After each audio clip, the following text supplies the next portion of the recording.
welcome to this week's episode of Beyond Focus TV. I'm your host, Lydia Patel, and stay with us because for the next 30 minutes, I'm going to have a wonderful guest with us, Anide Jean, who's one of the board members of NAHPUSA. He's going to be giving us all the details, so stay with us right here. You're watching Beyond Focus TV. Beyond Focus TV allows you to discuss contemporary topics affecting the Caribbean people on both a national and local level. The show features informed guests who offer insight, debate, and evaluate various issues. Beyond Focus TV builds on the station's mission to provide useful information to the Caribbean people in New York and abroad. Beyond Focus TV, where our viewing audience can get educated, informed, and empowered.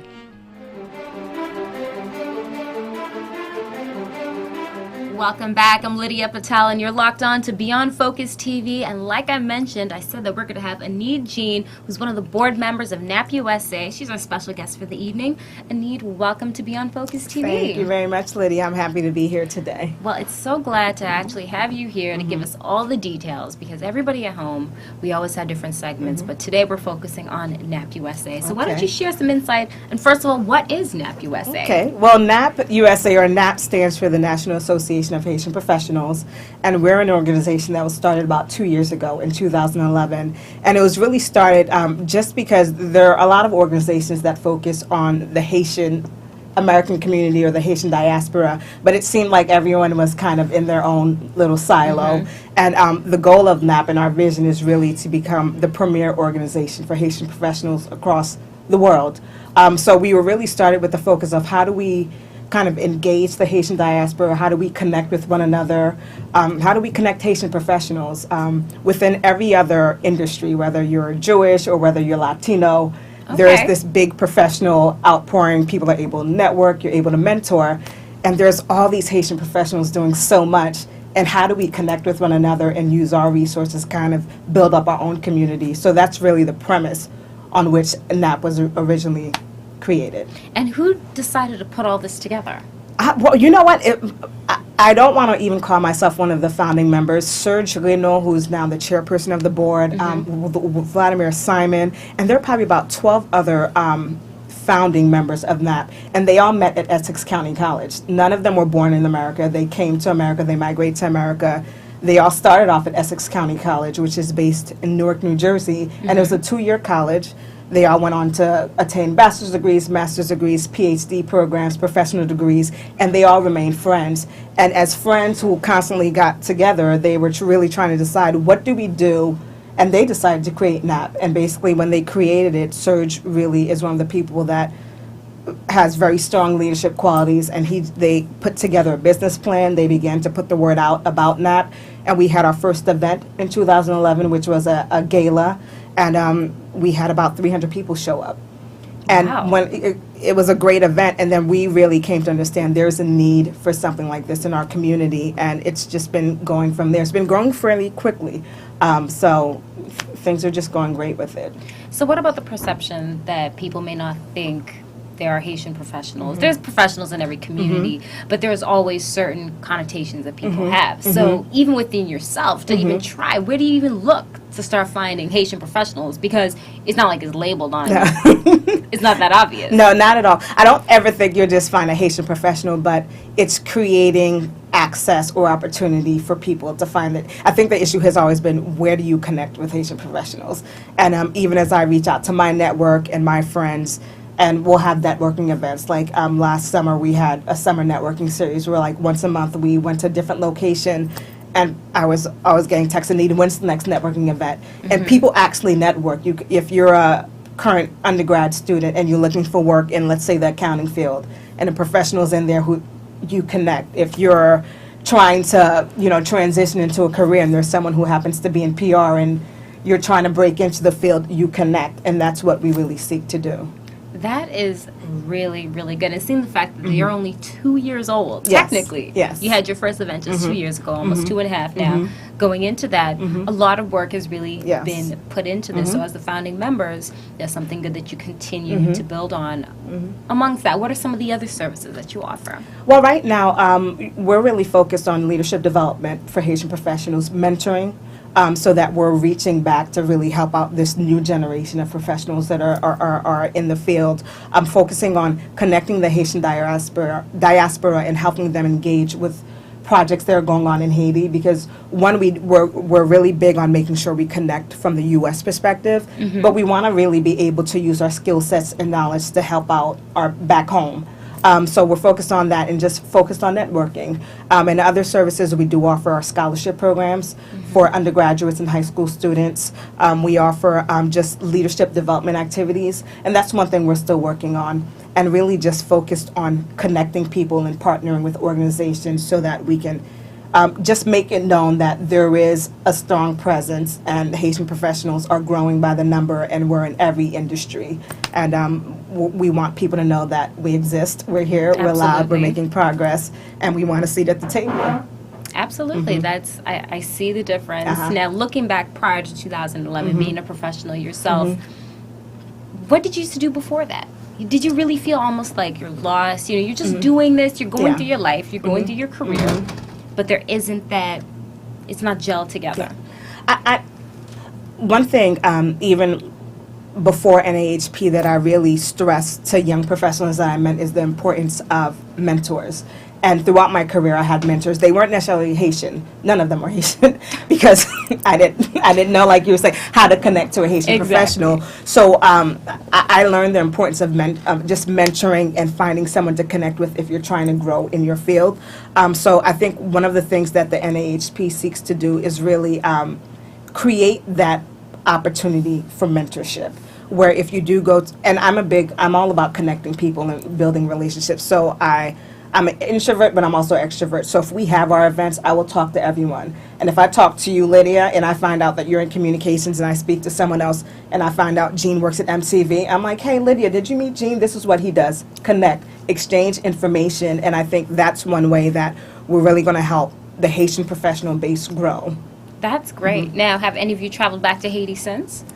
I travel to Haiti a lot. I know other members, just because of work that I do in Haiti, and other members of the NAHP board either travel for vacation or they're connected with social entrepreneurship or things they've done. So a lot of us do travel back and forth. And that is one thing that I know the NAHP will want to, in the years to come, probably create an opportunity, whether it's with tourism, to really help second-generation Haitians who are not born in Haiti, but just heard stories from our parents or just looked at the media and realized that Haiti does have a lot to offer. Absolutely. Well, that's great. So, Anide, stay with us. We're going to be right back. We have so much to offer. We're not wrapping up just yet. We got 2 other segments. We're going to get to the next segment coming up in just a little bit. Stay with us. You're watching Beyond Focus TV.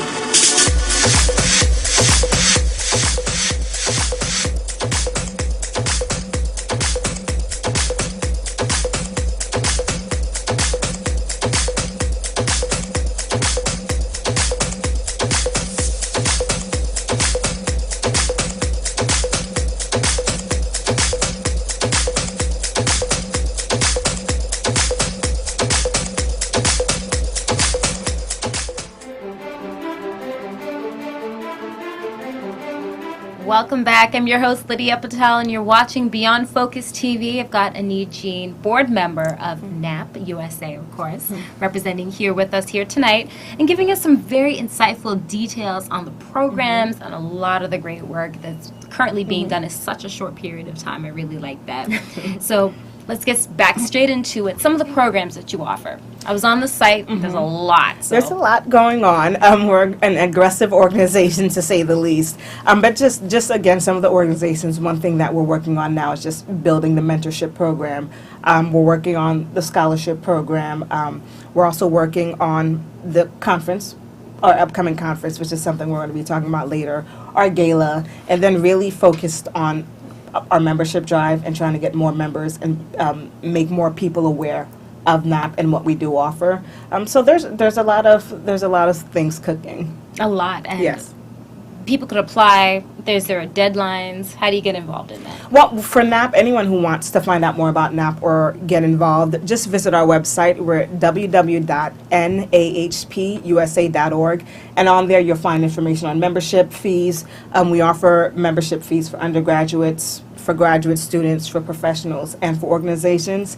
And basically, as a member of NAP, depending on your membership level, you'll receive discounted rates to NAHP events. You receive our our monthly newsletter. You'll receive first information on just partner events that may be going on. We are at the point of just looking to secure a couple of just opportunities with companies such as the SAT prep program and just other things so that we can create incentive for people to pay the dues to join the organization. So right now, approximately how many members are on board?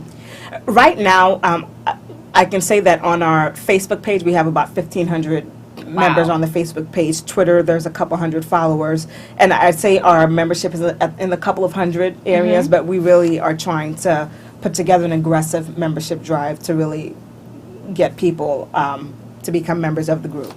But keeping it membership-based also really, for lack of the term, weeds out those who aren't interested and really selects those who want to be focused on this. Because it's a very intricate group of people. You are looking for more of a professional background, and you're merging those who are upcoming and want to be in their careers as well. Exactly. So I can understand why the membership is definitely up there for that. It's definitely up there, and I think with anyone, I think they're still trying to fill us out as an organization. You know, if we were like the MBA association, then that it's a no-brainer. If you have a business degree, you should become a member of the National Black MBA Association. But we really want to get to that type of status where if you're a Haitian professional, you know what, I'm proud of my heritage, and I want to give back to my community. So I want to be a member of this organization. What are some of the challenges that you've personally witnessed in the last 2-3 years of being a member? I think one of the key things with any new organization that's starting is just people are sometimes hesitant, like, are you true blue? Are you just going to be here today and gone tomorrow? Are you really going to do what you say you're going to do? Are you organized? Unfortunately. First of all. Well, exactly, when you're dealing with a Haitian organization, and some people have had bad experiences. So I think it's just up to us, calling ourselves the National Association of Haitian Professionals, that we're really able to live up to the same standards that you'd meet in any professional organization or business environment. And we really want to show people that, look, we are legit. We do things professionally, we have structure, and we really just want to create a platform for Haitian professionals in the diaspora, anywhere you're at. And what do you mean by professional? We're not just limiting it to doctors and lawyers, of course. Why don't you elaborate on that? Exactly. Haitian, and it's interesting because I remember I had a conversation our first year, and we were working with a graphic designer, and he was like, you know, can I join the NAHP? You know, I'm not a professional. I'm like, you're an entrepreneur. I'm like, you're a professional. It's not about being an engineer, doctor, anyone who works in whatever field, whether you have a degree or not. If you're a working professional and you're an expert at what you do, we seek you out. If you're an undergraduate, we seek you out. If you're a graduate student, we seek you out. And if you're a high school senior headed to college, we seek you out because we really just want to build that talent base and pool. And that's why it was so important. I wanted to stress that because a lot of people still have the perception that a professional is an engineer, doctor, attorney, and like you said, a graphic designer or someone in communications may not qualify for that. So it's open to all that. Very, very good. Exactly. So you can continue to get your membership. You'll be able to check that out. At the end of the program, we'll have all that contact information.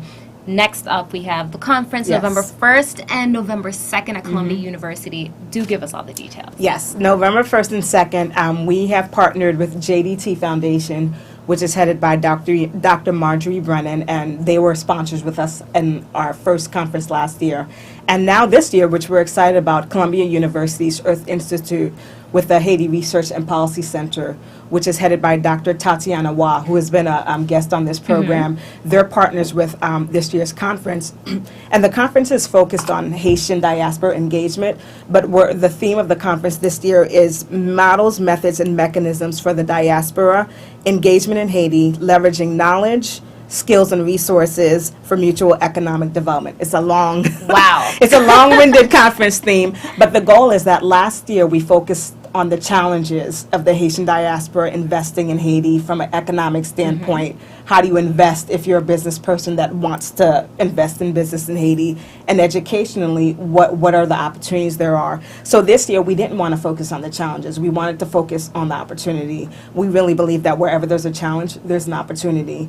And via this conference, when we look at the models, the methods and mechanisms, a lot of what we're going to do is we're going to look at what other countries have done, like countries like Mexico, who have engaged in models to help increase the engagement of the diaspora in their country. We're going to look at methods they've used and how we can apply that to Haiti. We're going to look at the methods they've used, whether their method was probably having diaspora engage in whether it's social entrepreneurship or investing through microfinancing. If that worked there, can that work through us? And then what are the mechanisms? What's the process if you want to do all that? So we want to provide people with opportunities. And then we want to find a way, and one of the other things that we always hear about, even as we put on these conferences, is people want to know, how do I connect with projects that are going on in Haiti? I have the knowledge, I have the skills. So one of the other things and the goals of the conference is to really provide Haitian professionals who want to connect with projects going on in Haiti,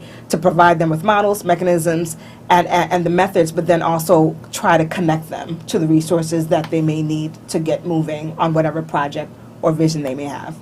So give us a little sneak peek, some insight of what you could basically expect on a 2-day conference. It's hard alone to put together a 1-day conference. You're doing this for 2 days. 2 days, yes. And last year was a 1-day conference, and we had 300 people register for the conference last year at the Newark Museum, and it was a great venue. So this year, because there was so much more, we wanted to do 2 days. So the first day we really focused on the models, methods and mechanisms model. And the great thing about this conference is it's not only going to be Haitian people that are on the panel, but we really wanted to find experts who are basically doing the same thing that we're seeking to do, but their country may be a little bit more developed than ours. So for example, one of the first days of the conference, there's a session, panel 2, focus on methods. What are the strategies for a diaspora engagement? So that's being chaired by Ludovic Camo.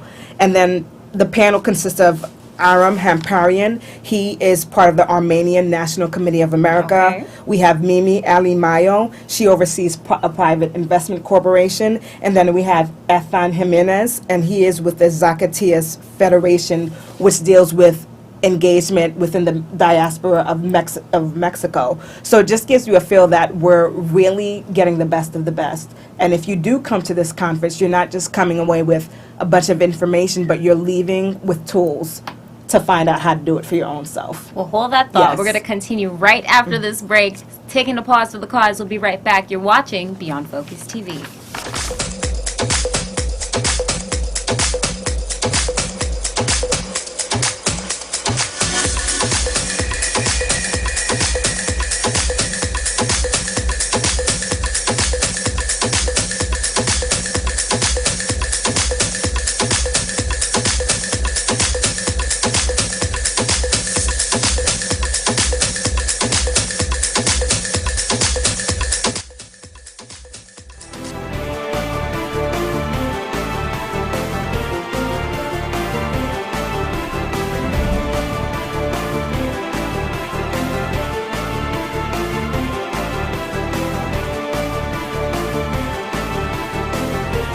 Welcome back. We're continuing our segment here with Anide Jean. Anide, let's get straight into it. You left off giving us some more details about the conference, basically the panel discussion. What else is going to be on there? Another panel discussion there'll be is just focused on the mechanism portion. What are the processes that you put into place if you want to engage with whatever community? For us, it's the Haitian community or the Haitian diaspora connecting with projects in Haiti. And this session focuses on how to apply innovative approaches and technologies to diaspora engagement. And this is being chaired by Kathleen Felix, who used to be with Fun Cause, and now she's moved on to other initiatives. And there's just, again, another great list of speakers. On the second day of the conference, we've reached out to Mr. Altidore to be one of our keynote speakers. So we're really having high profile, and again, experts in their particular fields coming out to provide the necessary information we need, and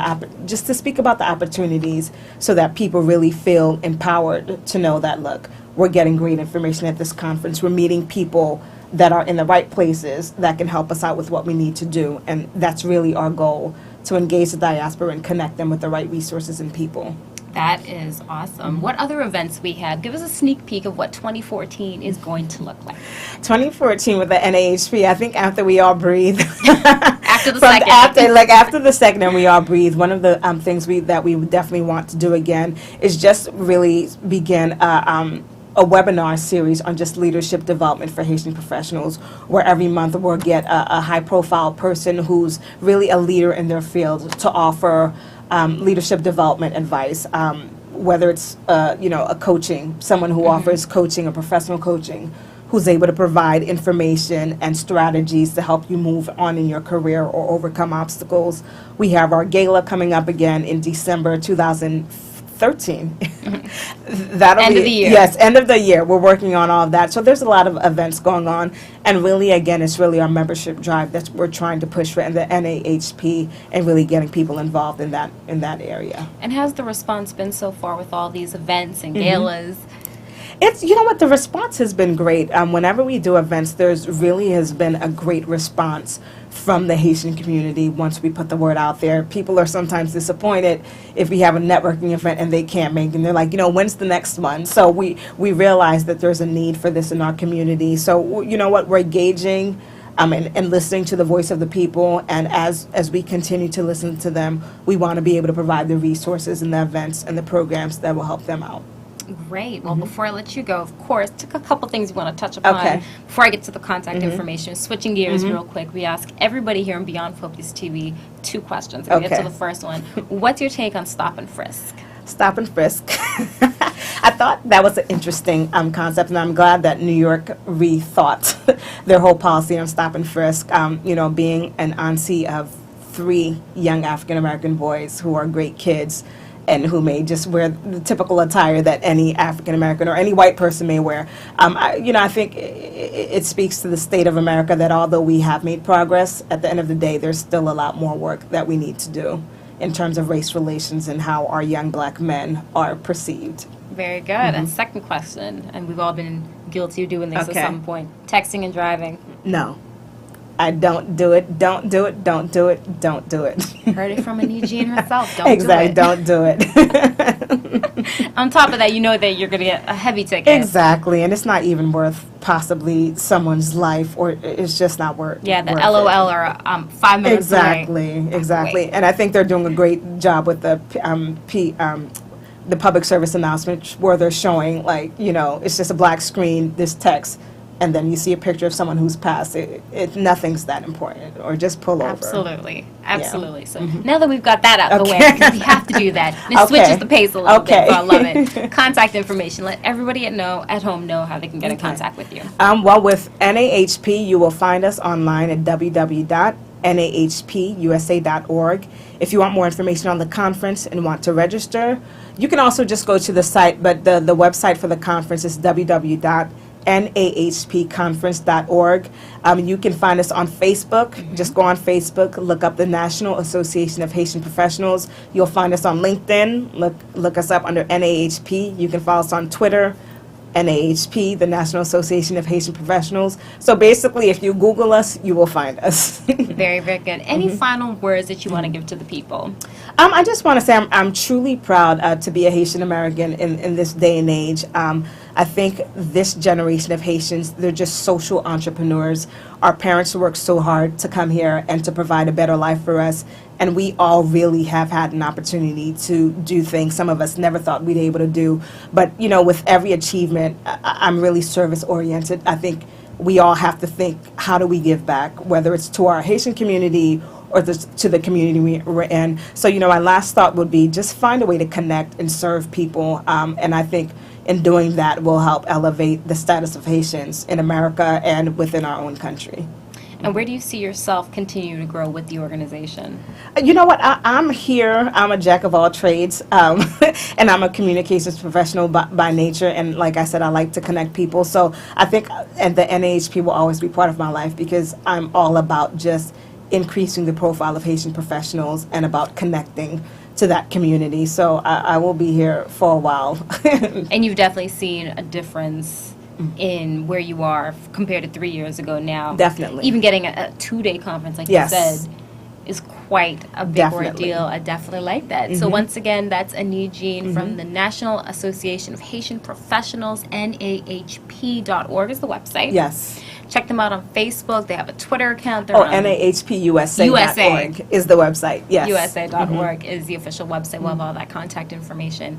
And I think we'll be at the conference, most I hope likely. you all will be. It'll be a great conference. Looking forward to it, and of course that gala at the end of the year. Yes. So a couple of big events A couple that I of big know events. are going to be there.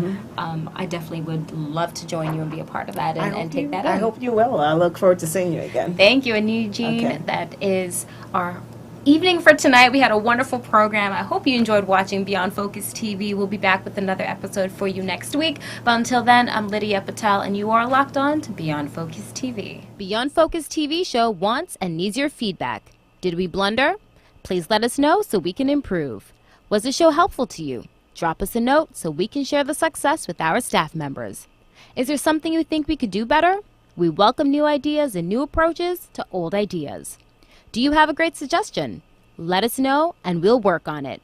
If you would like to share your comments anonymously, please send us an email at info@beyondfocusmedia.com. If you want to get in touch with the executive producer directly, send him an email at jean@beyondfocusmedia.com. We really look forward to hearing from you.